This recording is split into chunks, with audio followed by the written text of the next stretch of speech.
कहानी शिखा की है, जिसकी बहुत अच्छी नौकरी थी। वो काम के सिलसिले में अक्सर बाहर रहा करती थी।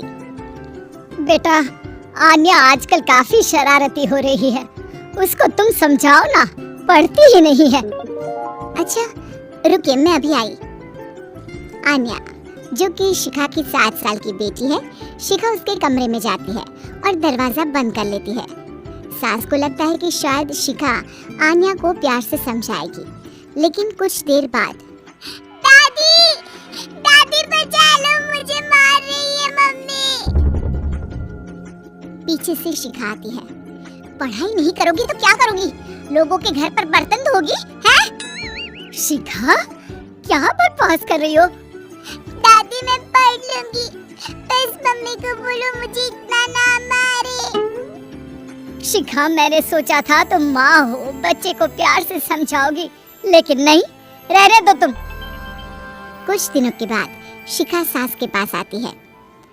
माँ, मैं सोच रही थी कि कुछ दिनों के लिए मैं आन्या के साथ वक्त बिताऊं। वो क्या है ना, लास्ट टाइम मैंने उसको मारा था, तो तब से वो। सास शिखा की बात पर खुश हो जाती है। हाँ हाँ, और क्या, बेटी है तुम्हारी, तुम नहीं समझोगी तो कौन समझेगा। शिखा आन्या के कमरे में जाती है कि तभी उसका फोन आ जाता है। आन्या, मेरा एक फोन आया है, मैं बाद में बात करती हूँ। आन्या बाहर दादी के पास आ जाती है। बेटा, माँ तुम्हारे साथ कुछ वक्त बिताना चाहती है, तो उसे वक्त देना। हाँ दादी, आप भी चलिए ना, मुझे बहुत डर लगता है।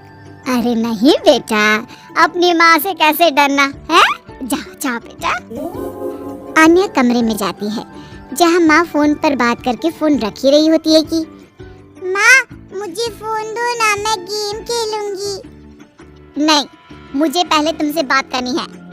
माँ बातें करते करते भी तो गेम खेल सकती हूँ ना। लेकिन जैसे ही वो माँ का फोन लेती है, उसके हाथ से फोन गिरकर टूट जाता है। ये क्या किया बेवकूफ, बेकार लड़की, कुछ नहीं आता तुमको, तुम्हें तो मैं हॉस्टल में ही रख दूंगी। और फिर वो आन्या पर चिल्लाती हुई बाहर आ जाती है।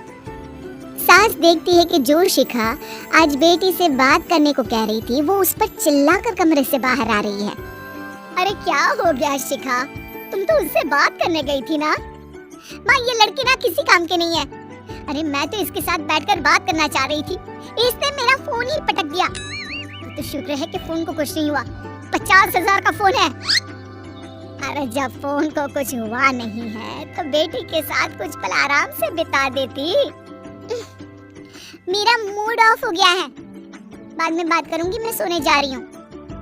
सास को शिखा की बात अच्छी नहीं लगती, पर क्या करती, बहू को बेटी की तरह समझने वाली सास सोचती है कि सारा दिन काम करके ये भी थक जाती होगी, वो बेटा बनकर घर की देखभाल कर रही है, तो क्या मैं उसके बच्चों का ख्याल नहीं रख सकती?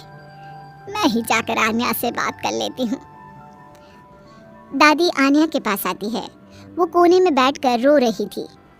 ले, मेरी गुड़िया रानी को क्या हो गया? देखो शाम हो रही है, चलो पार्क में चले क्या घूमने? नहीं दादी, मैं कहीं नहीं जाऊंगी, मेरा चेहरा देखो कितना पीला पड़ रहा है, सब पूछेंगे क्या हो गया तो क्या कहूंगी?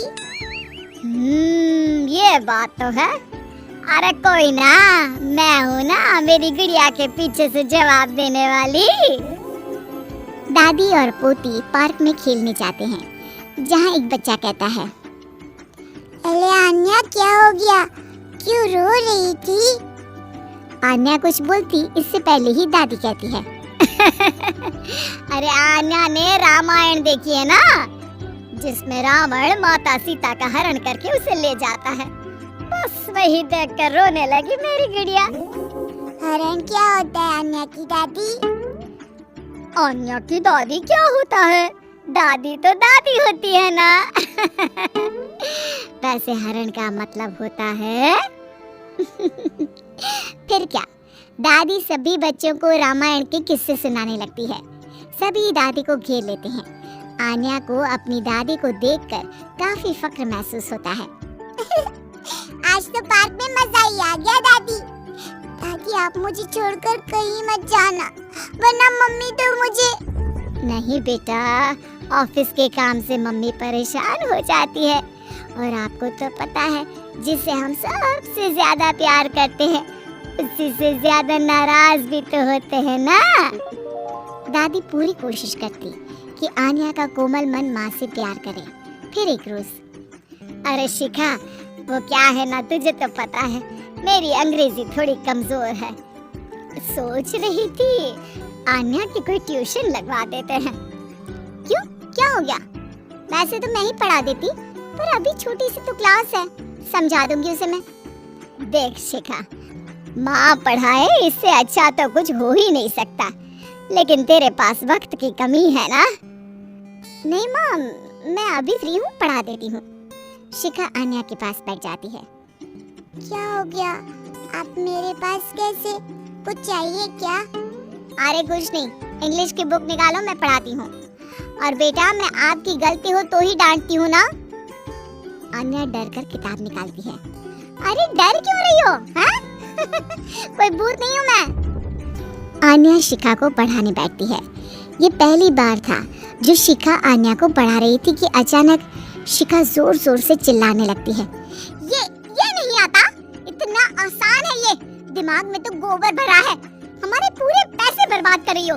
हम लोग कमा रहे हैं कि तुम कुछ बन जाओ, लेकिन नहीं, मजाल है कि पढ़ ले ढंग से। माँ, मुझे ये नहीं आता, तभी तो दादी से कहा था कि किसी को बोलो मुझे पढ़ा दे। अरे वाह जी वाह, तमीज देखो, कितनी जबान चल रही है तेरी। मन तो कर रहा है कि एक थप्पड़ जड़ दूं। आन्या माँ की डांट सुनकर जोर जोर से रोने लगती है।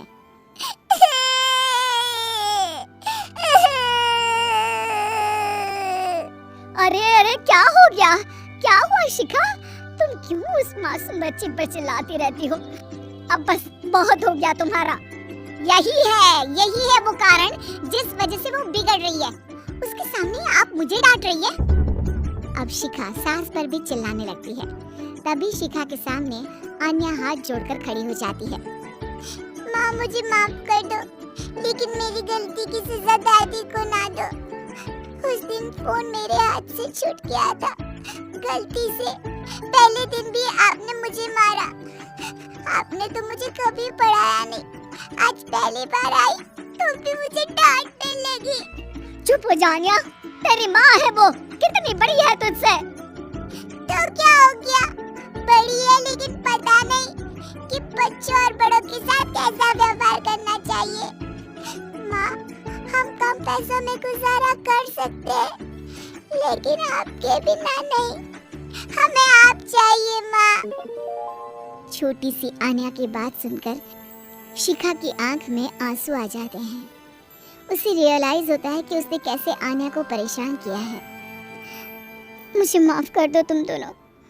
माँ, आपने मुझे हमेशा बेटी समझा, लेकिन मैं अच्छी माँ नहीं बन पाई। अरे नहीं बेटा, ऐसा नहीं कहते। देखो, ऐसी बात है कि जब जागो तब सवेरा।